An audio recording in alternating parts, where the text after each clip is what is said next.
Hey, what is up guys, MKBHD here, and it's about time we give the full review treatment to the Oppo Find 5. So for those of you who missed it, my first video about this device is on the screen now in an annotation, or it's the first link below the like button on this video, but to put it bluntly, we've been waiting for this phone for a while. This is the International Find 5 from Oppo, a company more well known for its pricey Blu-ray players, but boy has this thing been a pleasant surprise. In the build quality department, this is the best smartphone you can buy. Step aside Droid DNA, step aside Samsung plastic, step aside iPhone 5, step aside Lumia 920. This is a stormtrooper of a smartphone build, an absolute boss. It measures in at 165 grams and 8.8 millimeters thick, so that's actually making it thinner and lighter than that 920, but not too thin and not too light. I actually prefer a phone that's just a little bit thicker to accommodate a bigger battery, and they've done that with this phone. It has a 2,500 milliamp hour battery inside this guy, so that'll help it last easily an entire day on a charge, which is nice.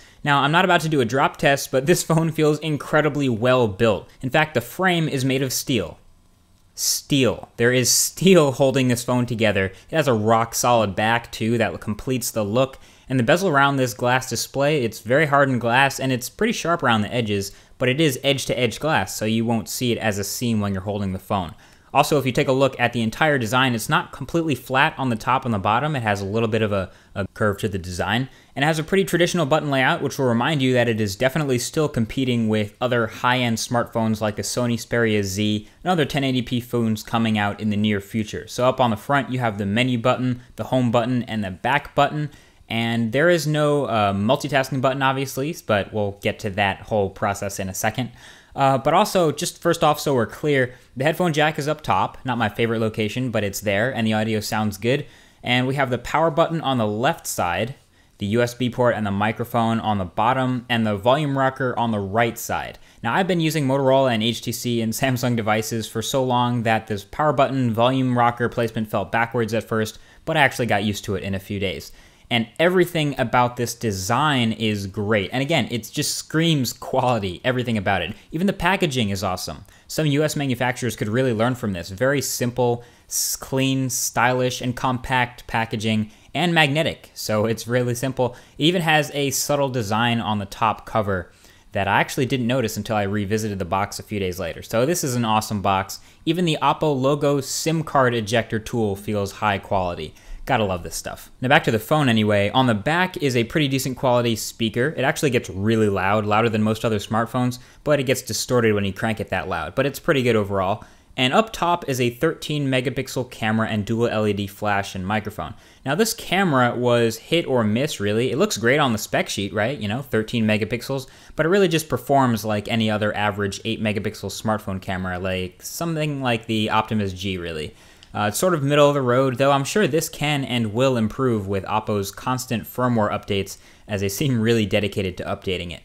But it takes okay photos, it takes HDR, macro, the whole nine, but I was really more impressed with the video mode. It actually let me take 1080p HDR videos, which gave me much more dynamic range in shots that were really bright and really dark, so it seemed to do a pretty good job with that, especially for a smartphone.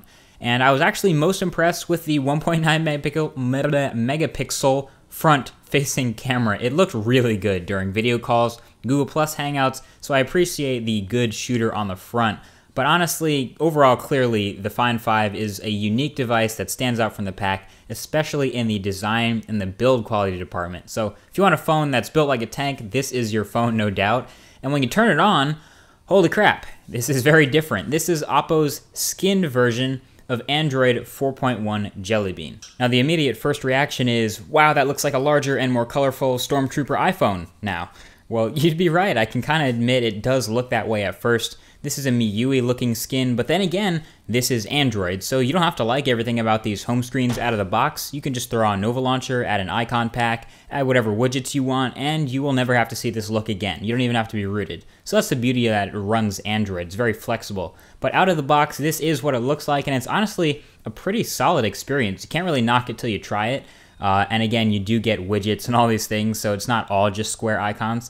They've taken some hints from the US manufacturers, like Samsung, who don't just put a skin on it to make it look different, but they actually add value. They add features to make the smartphone look better or make it more useful. So the notification bar is a perfect example. The Oppo took the opportunity to add some custom toggles and information to the notification bar. Another example is the multitasking, which allows you to see not one, not two, but 3 of your most recent apps, and you can swipe them away and swipe between them to close them. And you also get an idea of how much of your 2 GB of RAM is free. So they've done a pretty good job with this kind of stuff. There's also a bunch of stock apps that all have a similar design language among them. So it's kind of unifying the feel among the apps that come pre-installed on this phone. The only problem with that is that these are all third-party, and when you start to add other third-party apps from the Play Store, at least the good ones anyway, they all follow Google's new Holo design for Android 4.2. So they're all blue and dark themed, and these apps might look a little funky on the Oppo Find 5. They might not even fit in really, but even though they don't work, or they do work perfectly and they fit the platform beautifully, they might look a little out of place. Web pages look pretty awesome. They are great on the 1080p display, and they load pretty quickly, and scrolling and zooming around, it can all be handled by that Snapdragon S4 Pro, and Google Chrome is the stock browser, so it's a pretty natural experience, so it's a good job there. And it comes pre-installed with this sweet file manager. It's actually good looking, so I'm going to go ahead and use it to show you the benchmarks that I got on that Snapdragon S4 Pro.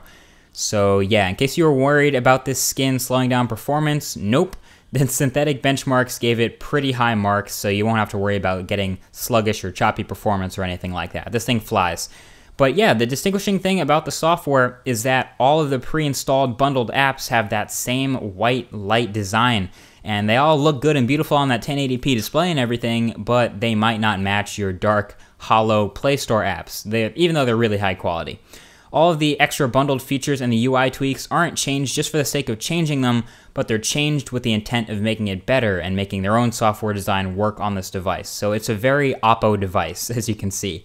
Overall, I think it flows pretty well. The UI is overall pretty smooth, and I rarely got stuck trying to figure anything out coming from another Android device. Also, a question people want to ask is, how well does it keep up with a power user? You know, someone like me who uses their phone every day with hours of screen on time, and I gotta say, it kept up pretty well with me. I'm a consistent user, and it was really snappy the whole day. Maybe not Nexus 4 snappy, but it was acceptably fast. And the battery often lasts me when I get up at 5:30 in the morning, don't ask, till around 11 or 12 at night, which qualifies as a full day in my book. And speaking of screen on time, that 1080p display is of course magnificent for gaming, for using that Snapdragon S4 Pro, for watching YouTube videos even. It's beautiful, just like the Droid DNA. It's a big, bright, and nice looking display. Viewing angles are also top notch like you would expect. And it of course blows the AMOLED displays out of the water in terms of brightness. So the Find 5 handles its business, man. It's a unique phone, no doubt, but it's unique in the way that makes you want to pick it up and try it rather than ignore it and wait for something else. And that's something a Boss phone does. Best build quality out there, and one of the nicest, cleanest designs, rivals the buttonless Galaxy Nexus in terms of sexiness, in my opinion. And I'm convinced that, after all this time, the wait was definitely worth it. Alright, so there you go, guys. That is it. That is the Oppo Find 5. It's the stormtrooper of all smartphones in terms of design, and it is a boss in terms of build quality. So clearly, it is on top of at least my list right now for 2013. It's going to be hard to beat this, in my opinion, and definitely in terms of build. I feel like I could hammer a nail into wood with this thing, and I'd be more worried about breaking the nail than I would be about breaking the phone. Now, I know it's hard to get a good sense of how well you would actually like the phone in person, but it definitely feels like a slightly more rigid Lumia 920. It's a little bit lighter, a little bit thinner, a little bit sharper, a little bit more handsome, and to be honest, on paper, this thing is a beast on the spec sheet. It has a 5-inch 1080p display, it has a quad-core Snapdragon S4 Pro, really good processor, probably the best on the line still right now, Android 4.1 Jelly Bean, 2,500 mAh battery, 16 gigs of storage, 2 gigabytes of RAM. It's clearly a world-class smartphone, and this is Oppo's way of saying, hey, we can make world-class smartphones too, and they've definitely proven that. So my result is, I guess, check it out, consider it. It's one of the best, and it will be for a while. Thanks for watching. This has been an MKBHD review video, and if you like what you saw, be sure to give it a thumbs up. That really does help out. And if you want to see more videos like this, be sure to subscribe. That button is also below. Thank you for watching, and I'll talk to you guys in the next one. Peace.